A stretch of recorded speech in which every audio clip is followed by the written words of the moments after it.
Hi guys, मेरा नाम है साहिल खन्ना और आज की वीडियो शुरू करते हैं। सबसे पहले न्यूज है वॉरेन बफेट की। तो अभी के टाइम पे वो 5% टोटल यूएसए के ट्रेजरी बॉन्ड्स को ओन करते हैं। मतलब वो नहीं, उनकी कंपनी बर्कशायर हैथवे। ये जो नंबर निकल के आ रहे हैं मार्च 2025 के निकल के आ रहे हैं, जहां पर उनके पास में 6.15 ट्रिलियन डॉलर के टी बिल्स पड़े हैं।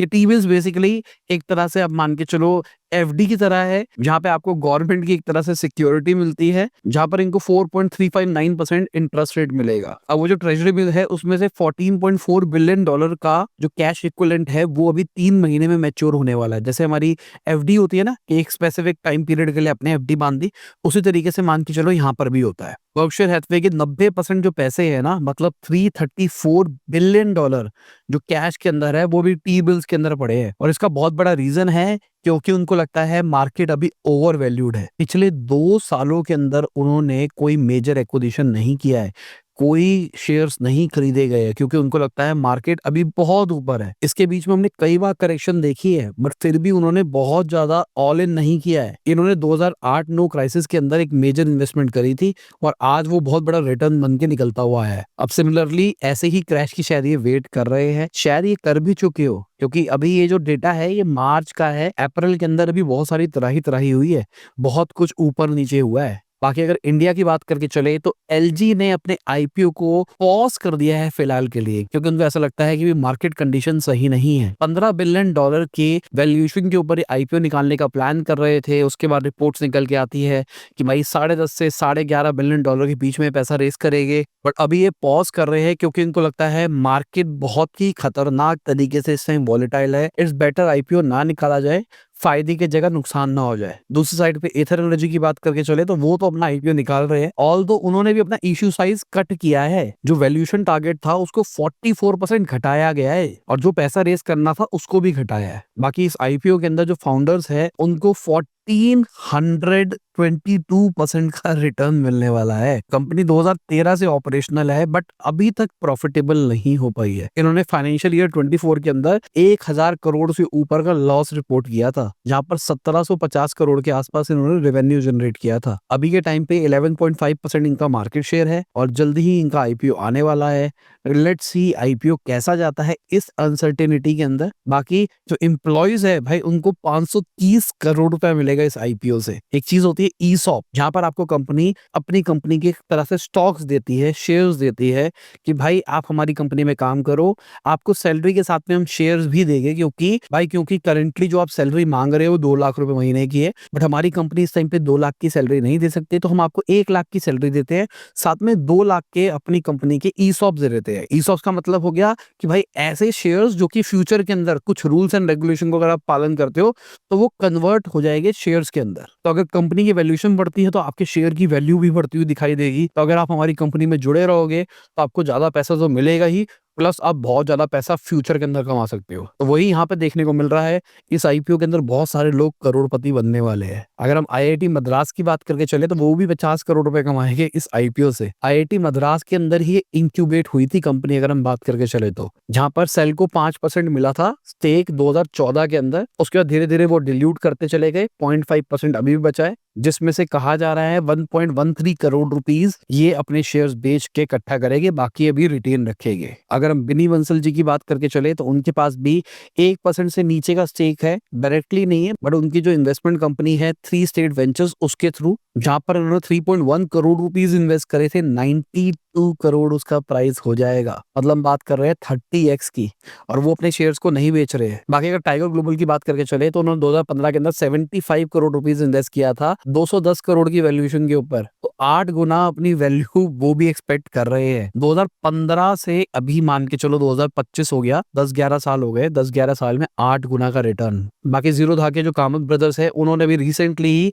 2023 के अंदर 4.6% शेयर्स खरीदे थे सेकेंडरी शेयर से, जहां पे उन्होंने इन्होंने ऑलरेडी एग्जिस्टिंग कंपनी के शेयर होल्डर से शेयर खरीदे थे। लेट्स सी इनका आईपीओ कैसा जाता है। कई लोगों का कहना है कि भाई खराब जा सकता है, कई लोग कह रहे हैं कि बिक तो जाएगा पर over the period of time फिर खराब हो जाएगा। बाकी अगर एक्सप्रेस बी की बात करके चले तो 200 करोड़ का लॉस रिपोर्ट किया है फाइनेंशियल ईयर 24 के अंदर उन्होंने। उनका जो वेयर हाउस बिजनेस है वो 60x होता हुआ दिखाई दिया है।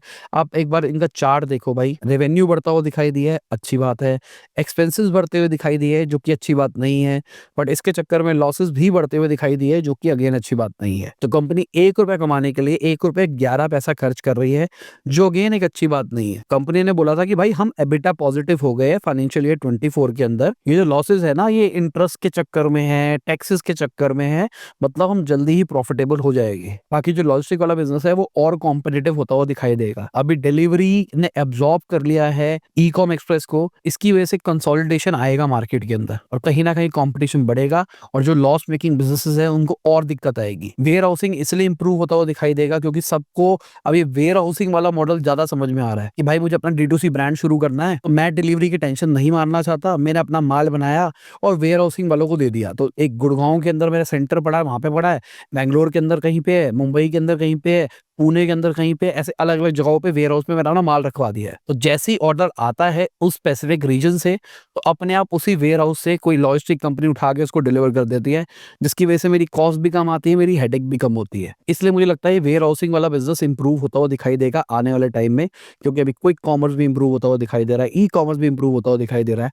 चाहे लॉसेज हो रहे हैं बट वेयर हाउस वाला तो कमाएगा ना। जिस तरीके से अगर हम ट्रेडिंग की बात करके चले तो ज्यादातर लोग ट्रेडिंग करने में लॉस करते हैं, बट जो ट्रेडिंग वाली कंपनीज है, जो ट्रेड करवाती है, वो प्रॉफिट कमाती है। सिमिलरली वेयर हाउस के अंदर भी हम ऐसी चीज देखेंगे। बाकी बिरयानी बाई किलो की पेरेंट कंपनी की बात करके चले, दिव्यानी ने उनकी 80% स्टेक्स एक्वायर कर लिए हैं 420 करोड़ के अंदर। बढ़िया बात है भाई, यही उम्मीद थी, यही उम्मीद होती हुई दिखाई दे रही है। इनकी जो पेरेंट कंपनी है स्काई गेट हॉस्पिटैलिटी, उन्होंने सारे के सारे बिजनेस का 80% के आसपास स्टेक खरीद लिया है। भाई बहुत बढ़िया चीज है, अच्छा लग रहा है मतलब मेरे को, क्योंकि इनके फाउंडर्स को मैं पर्सनली जानता हूँ। मैंने मैसेज तो ड्रॉप कर दिया है, अभी तक रिप्लाई तो नहीं आया है, मोस्ट प्रोबेबली सुबह तक आ जाएगा, क्योंकि मैं रात को शूट करता हूँ न्यूज। बाकी ईडी की बात करके चले तो फिट्जी के ऊपर मनी लॉन्ड्रिंग केस के ऊपर रेड्स हो रही है। कुछ टाइम पहले की बात है जहां पर फिट्जी ने अपने बहुत सारे सेंटर्स को बंद किया था, नोटिस भी नहीं दिया, बहुत सारे लोगों का पैसा खा गए, सब रिफंड मांग रहे थे। दिल्ली पुलिस ने इनको चीटिंग, क्रिमिनल कॉन्स्पिरेसी और ब्रीच ऑफ ट्रस्ट के अंदर डाला था। जो गोयल जी है उनका जो पैन कार्ड है ना वो 172 करंट अकाउंट से लिंक्ड है, 12 सेविंग अकाउंट से लिंक है। तो 12 सेविंग अकाउंट तो एक बार को समझ में आता है, 172 करंट अकाउंट कुछ ज्यादा ही हो जाता भाई। फरवरी में नोएडा पुलिस ने कहा था कि इन्होंने 11.11 करोड़ रुपीस इनके 12 अकाउंट में सीज कर दिए है। इन्होंने फॉल्स मार्केटिंग करी है और लोगों के पैसे रिफंड भी नहीं किए है। वीडियो में पहले आपको याद देना चाहूंगा, अपने लाइक का बटन नहीं दबाया, लाइक का बटन दबा दो, चैनल को सब्सक्राइब। मैं ऐसे ही डेली वीडियोस आपके लाता रहता हूँ। बाकी जो भाई पहलगाम वाला सीन हुआ है उसके ऊपर जो इंडिया ने रिटेलिएट किया है कि इंडस वाटर ट्रीटी को एबॉलिश कर दिया है, उसके चक्कर में पाकिस्तान की स्टॉक मार्केट घटती हुई दिखाई दी और ये एक बड़ा सीन बनता हुआ दिखाई देगा। मुझे पर्सनली ऐसा लग रहा है और पाकिस्तान का हाल बहुत बुरा होता हुआ दिखाई देगा। ऑल्दो ऐसी चीजें मैं कवर नहीं करता हूँ इस चैनल के ऊपर, पर मेरे को आपको एक पूरा बिजनेस सिनेरियो समझाना जरूरी है कि किस तरीके से कहाँ इम्पैक्ट आ सकता है। पहली बात यह है, पाकिस्तान ने अभी तक जितने भी कांड करे थे, जितने भी आतंकवादी इंडिया के अंदर भेजे थे, उनमें सबसे बड़ा कांड है मेरे हिसाब से ये। इसको 26/11 9/11 से कंपेयर कर सकता हूँ, ये इस लेवल की चीज है मेरे हिसाब से, क्योंकि यहाँ पे बहुत ही स्ट्रैटेजिक तरीके से काम किया गया। आपने कश्मीर के अंदर टूरिस्ट को मार दिया, जिसकी वजह से कश्मीर के टूरिज्म के ऊपर इम्पैक्ट पड़ेगा। कोई बोले कि भाई कश्मीरों ने गलत किया है, नहीं किया, बट भाई लोग डरते हैं, फैमिली वाले। पिछले साल ही मैं कश्मीर होके आया हूँ, मैं अपनी वाइफ से बात कर रहा था, मैं तो नहीं जा सकता अभी भाई, मेरा तो दिमाग ही एकदम हिल गया है, चाहे कितनी सिक्योरिटी हो या कुछ भी हो। तो पहला तो भाई टूरिज्म के ऊपर इम्पैक्ट पड़ता हुआ दिखाई देगा। दूसरा, इन्होंने जो हिंदू मुस्लिम वाला पत्ता खेला है उसकी वजह से भी बहुत ज्यादा प्रॉब्लम्स आती हुई दिखाई देगी हमारे देश के अंदर। इसके साथ में जिन लोगों की जान गई है, जो उनके रिश्तेदार है, जो फैमिली मेंबर्स है, उनका कितना बुरा हाल होगा हम सोच भी नहीं सकते भाई। एक बंदा वेकेशन के लिए गया था, घूमने के लिए, और वहां पे ऐसी चीज हो जाती है, सोच के ही हिल जाते हैं। और अगर हम हिल जाते हैं ना, जिनके साथ हुआ होगा उनके साथ कितना बुरा हाल होगा, मैं तो वो सोच रहा हूँ। पिछले 2 दिन से मेरे दिमाग में बस यही थॉट चल रहा है कि भाई क्या हो गया, क्या हो रहा होगा, क्योंकि मेरे को पता नहीं ऐसा सा फील आ रहा है यार, मैं अभी तो गया था वहां पे, उस जगह पे जहां पर ये गोलियां चली है, मैं अभी तो था वहां पे, मैं उसी जगह पे होके आया था भाई। तो कहीं ना कहीं जब भी मैं उसके बारे में सोच रहा हूँ थोड़ा स्केरी वाला फील हो रहा है कि भाई फैमिली के साथ ही गया था मैं, वैसा कुछ उस टाइम में हो जाता है। आपको जाना ही नहीं चाहिए, ये तो गलत है वगैरह वगैरह। तो एक एंगल तो ये है जहां पर इंडिया को नुकसान होता हुआ दिखाई दे रहा है उनको। अब पाकिस्तान की कहानी समझो। इस टाइम पे यूएस ने जो सैंक्शंस लगाया है, जो भी किया है ना, इसके चक्कर में चाइना चुप बैठा हुआ है, दबा हुआ है। तो इस टाइम पे चाइना पाकिस्तान का सपोर्ट नहीं करेगा। हमारी गवर्नमेंट ने क्लियर कर दिया है कि भाई हम तो भाई अब लड़ाई करने वाले हैं। तो बहुत हाई चांसेस लग रहे हैं कि इंडिया वर्सेस पाकिस्तान शायद हमको देखने को मिल सकता है, क्योंकि अभी तक जितनी भी सर्जिकल स्ट्राइक्स या जो भी हुई थी ना, वहां पर लोगों ने एक्सपेक्टेशन नहीं करी थी कि भाई इंडिया वाले ऐसा कुछ कर देंगे। बट यहाँ पर जब मैं इंटरनेट देख रहा हूँ, हर बंदा मांग रहा है कि भाई अब तो मारो, अब तो मारो। तो अगर लोग एक्सपेक्ट कर रहे हैं तो गवर्नमेंट को डिलीवर करना ही पड़ेगा ये। अब अगर वॉर होती है तो समझने की कोशिश करो क्या हो रहा है। पाकिस्तान के पास में पैसा है नहीं, उनकी इकोनॉमी का बजा हुआ बैंड। अब इंडिया का एक अच्छा दोस्त है यूएस, तो यूएस भी यहाँ पर कुछ नहीं बोलेगा, रशिया भी कुछ नहीं बोलेगा, इजराइल भी कुछ नहीं बोलेगा। तो अगर बड़े बड़े नेशंस कुछ नहीं बोल रहे तो हमारी वॉर के बीच में कोई नहीं आने वाला। हो सकता है हमको कोई ना कोई सपोर्ट कर दे, वो बात अलग है। अब अगर वॉर हो रही होगी तो आईएमएफ क्या पाकिस्तान को फंड करेगा वॉर के लिए? नहीं करेगा। और पाकिस्तान के पास पैसे भी नहीं है लड़ने के लिए, क्योंकि भाई लड़ाई के अंदर गोलियां चाहिए होती है, गाड़ियां चलाने के लिए डीजल पेट्रोल चाहिए होता है। अगर सब जगह से आप बंद जाओगे तो किस तरीके से आप लड़ोगे? एक साइड पे आपको अपनी फोर्स अफगानिस्तान साइड पे लगानी है, बलूचिस्तान में आपका इंटरनल इतना बड़ा इशू चल रहा है, तो वहां पर भी आपकी आर्मी डिप्लॉय रहने वाली है। उसके बाद अगर आपने इंडिया से भी पंगा ले रखा है तो 3 फ्रंट लड़ाई होगी, जहां पर आपकी इकोनॉमी ऑलरेडी खत्म है, जहां पर इनके सपोर्ट में कोई नहीं आने वाला। तो मेरे को नहीं लगता कि पाकिस्तान का हाल अच्छा दिखाई दे रहा है मुझे। बाकी देखते हैं हमारी गवर्नमेंट किस तरीके से एक्शन लेती है। इस टाइम जब मैं वीडियो शूट कर रहा हूँ अभी तक तो एज इन कोई वॉर शुरू नहीं हुई है। कोई भरोसा नहीं है रात को वॉर शुरू हो जाए, सुबह जब न्यूज देख रहे हो तो वॉर शुरू हो चुकी हो। और मैं वॉर वॉर क्यों कह रहा हूँ? क्योंकि भाई पाकिस्तान भी तैयारी करके बैठा है। उन्होंने भी अपने ट्रूप्स लगा दिए हैं बॉर्डर के ऊपर कि भाई इंडिया वाले आएंगे हम पकड़ लेंगे। अपनी मिसाइलें लगा के बैठे हो वहां पे, प्लेन्स लगा के बैठे हुए वहां पे कि भाई कोई आएगा ना सर्जिकल स्ट्राइक भी करने के लिए आएगा, हम अटैक कर देंगे। साथ में इंडस वाटर ट्रीटी को जो इंडिया ने अबॉलिश किया है उसके चक्कर में ये कह रहे हैं कि भाई अगर आपने पानी रोका तो ये हम एक्ट ऑफ वॉर मांगेंगे। मतलब आप लड़ना ही चाह रहे हो, क्लियर कट है। अभी वो अपनी एक मिसाइल भी टेस्ट कर रहे हैं जो कि न्यूक्लियर वॉर हेड भी लेके घूम सकती है। तो कहीं ना कहीं ये दिखा रहे हैं कि भाई देखो हम पाकिस्तान से मिसाइल मार के आपके दिल्ली में भी मार सकते हैं। तो क्लियर कट दिखाई दे रहा है पाकिस्तान की लड़ने के मूड में ही है। वो तैयार बैठा है कि भाई ठीक है चलो लड़ते हैं।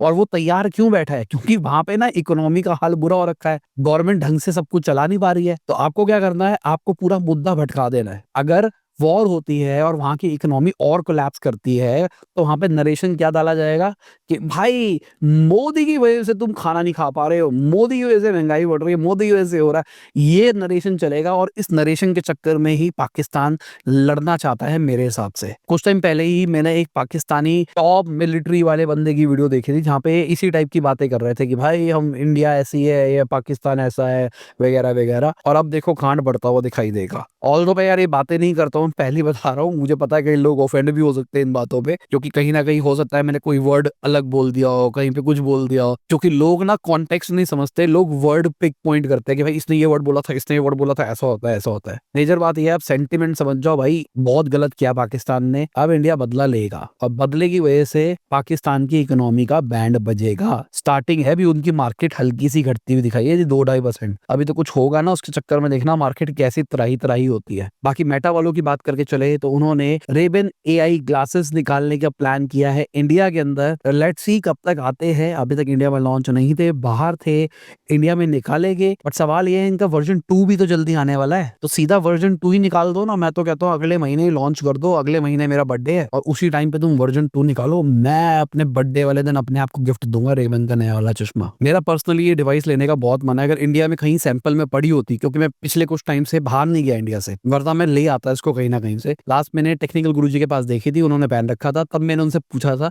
उनके रिव्यूज सही थे, बट मैंने वो मांग के लिया नहीं। पहले मैं उसको एक्सपीरियंस करना चाहता हूँ क्या मेरे लिए वो चीज सही है या नहीं है। अगर मुझे वो चीज समझ में आई तो मैं लेना चाहूंगा। और वर्जन 2 अगर आ जाएगा तो मेरे को अपने आप लालच आ जाएगा चीजें लेने का। बाकी सैमसंग वालों की बात करके चले तो इंडिया के अंदर अपनी प्रोडक्शन को शिफ्ट करने का प्लान कर रहे हैं। अभी के टाइम पे 60% जो इनकी प्रोडक्शन है वो वियतनाम के अंदर होती है। अभी जो टैरिफ लगाए गए हैं ना यूएस वाले, इसके चक्कर में इंडिया को एक बेटर ऑल्टरनेटिव ढूंढा जा रहा है। तो यही मैं कह रहा हूँ, इसी चक्कर में मुझे लग रहा है कि यूएस और इंडिया एक अच्छे दोस्त बन के आ सकते हैं, क्योंकि ये जो टैरिफ वाली सिचुएशन क्रिएट हुई है इसके अंदर सबसे बढ़िया चीज इंडिया के लिए दिखाई दे रही है, गोल्डन अपॉर्चुनिटी। तो सैमसंग इंडिया के अंदर कॉन्ट्रैक्ट मैन्युफैक्चरिंग करने का प्लान कर रहा है, डिक्सन टेक्नोलॉजीज को भी दे सकता है और भगवती को भी दे सकता है, मतलब माइक्रोमैक्स वालों को इंडिया के अंदर अपनी प्रोडक्शन को बढ़ाने के लिए। अभी रिसेंटली माइक्रोमैक्स वालों ने बताया था ना, वो अपनी रेवेन्यू को, टॉप लाइन को बढ़ाना चाहते हैं, ऐसे भी बढ़ सकती है भाई। बाकी लग्जरी आइटम्स की बात करके चले जो कि 10 लाख से ऊपर होती है, उसके ऊपर 1% टैक्स लगेगा। 2025 की शुरुआत से ही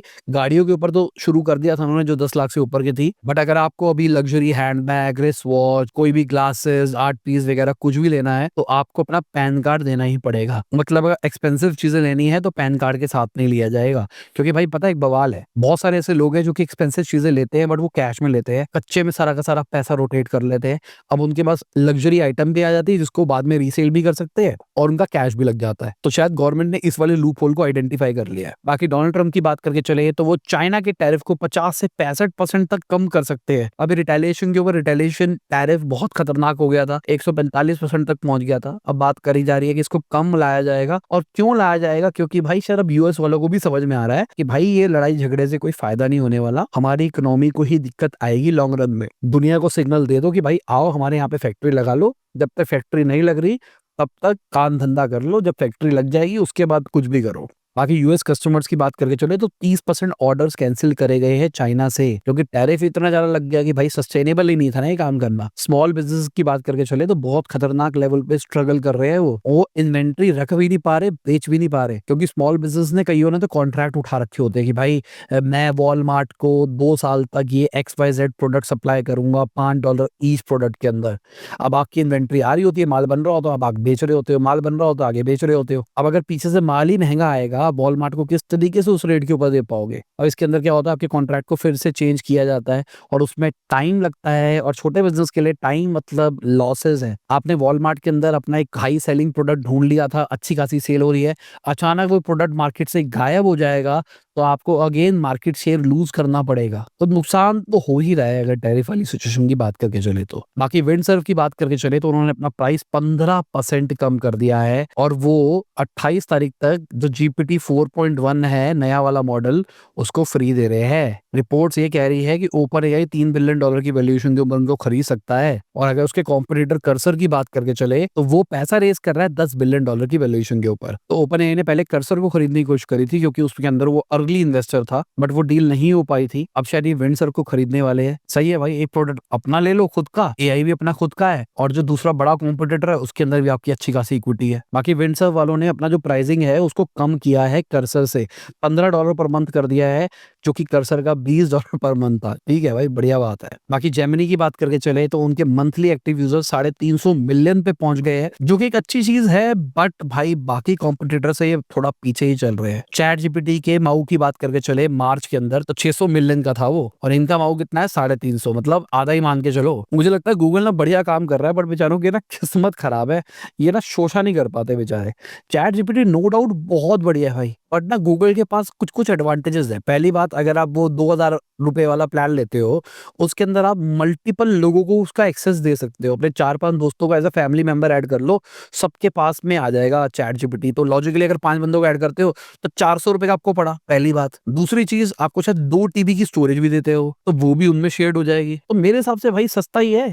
और सबसे बड़ी चीज बताता हूँ, इनका जो 2.5 वाला मॉडल है उसमें आप डीप रिसर्च कर सकते हो अनलिमिटेड टाइम्स, जो कि चैट जीपीटी में डीप रिसर्च बेसिक वाले प्लान के अंदर जो अगेन 2000 के आसपास में है वो लिमिटेड है, आपको शायद 10-12 ही देता है महीने की। बट अगर इमेज लेवल पे बात करके चले तो चैट जीपीटी मेरे हिसाब से वे अहेड है, गूगल अभी पीछे है। बट डीप रिसर्च के अंदर मुझे पर्सनली लगता है कि भाई जो जेमिनी है वो वे बेटर काम कर पा रहा है, क्योंकि मैंने सारे एक्सपेरिमेंट करके देखा, ये मेरा ओपिनियन है। बाकी न्यूरालिंक की बात करके चले, जो कि एलॉन मस्क की कंपनी है जो ब्रेन चिप्स के ऊपर काम करती है। हमारा टेक न्यूज वाले चैनल को देखना, उसके अंदर हम न्यूरालिंक की अक्सर बात करते हैं। तो वो $500 मिलियन रेस करने का प्लान कर रहे हैं $8.5 बिलियन की वैल्यूएशन के ऊपर। लास्ट इनका जो राउंड था 2023 के अंदर, उस टाइम में $5 बिलियन की वैल्यूएशन के ऊपर थे, जहां पर इन्होंने $280 मिलियन रेस करे थे पीटर थिल की जो फाउंडेशन है वो लीड कर रही थी उस राउंड को। कुछ टाइम पहले एक वीडियो निकल के आई थी जहां पर एक बंदे के दिमाग में ब्रेन चिप लगी हुई थी और वो भाई सिर्फ दिमाग से गेम खेल पा रहा था, इंटरनेट को ब्राउज कर पा रहा था, सोशल मीडिया यूज कर पा रहा था, कर्सर को हिला पा रहा था सिर्फ दिमाग से, और इन्होंने इसको पेटेंट भी कर लिया टेक्नोलॉजी को। तो काम तो बढ़िया कर रहे हैं अगर देखा जाए तो। बाकी वर्ल्ड बैंक की बात करके चले तो उन्होंने इंडिया के फाइनेंशियल ईयर 26 की ग्रोथ को कट किया है, 6.3% पे ले गए हैं, पहले 6.7% थी, उसको घटा दिया है। आगे आप चार्ट के अंदर देखो, इंडिया सबसे आगे ही चल रहा है अगर हम वर्ल्ड की बात करें चले, यूएस से बात करके, चाइना से बात करके चले तो। बाकी ये है ना, हम डेवलपिंग इकोनॉमी है, वो डेवलप्ड इकोनॉमी है। अगर हम आईएमएफ की बात करके चले तो उन्होंने भी अभी रिसेंटली अपनी प्रोजेक्शन को घटाया था, पहले जनवरी में 6.5% कहा था, फिर घटा के उन्होंने 6.2% कर दिया। बाकी मार्केट की बात करके चले तो भाई मार्केट लाल दिखाई दी, पिछले कुछ टाइम से बढ़ती हुई दिखाई दे रही थी, 7 दिन की विनिंग स्ट्रीक टूटी है मार्केट की। और रीजन क्या है भाई, कुछ हो नहीं रहा है मतलब आप ये कह सकते हो, क्योंकि अभी बस माहौल बन रहा है कि भाई इंडिया पाकिस्तान लड़ाई हो सकती है, होगी या नहीं होगी, डोनाल्ड ट्रम्प टैरिफ कम कर रहे हैं चाइना के ऊपर, कितना कम करेंगे, कब करेंगे, किस किस आइटम के ऊपर करेंगे। बहुत सारी कंपनीज कह रही है वो यूएस में फैक्ट्री लगाएगी, कब लगाएगी, कब तक तैयार हो जाएगी, इंडिया के पास में कुछ आने वाला है, आएगा या नहीं आएगा, कितना नहीं आएगा। तो बहुत सारी चीजों में अभी अनसर्टेनिटी चल रही है, इस चक्कर में मार्केट अभी ठीक है चल रही है बस। बाकी आप देख लो कौन रहा ऊपर कौन रहा नीचे। भाई इसी के साथ में आज की ये वीडियो खत्म होती है। उम्मीद करता हूं आपको मजा होगा, लाइक कर देना, शेयर कर देना, कमेंट बताना वीडियो कैसी लगी। बाय, गुड नाइट, शब, गुड हाफिज, गुड मॉर्निंग आफ्टरनून, जब भी आप वीडियो देख रहे हैं। जय हिंद, वंदे मातरम, दुआ में याद रखना।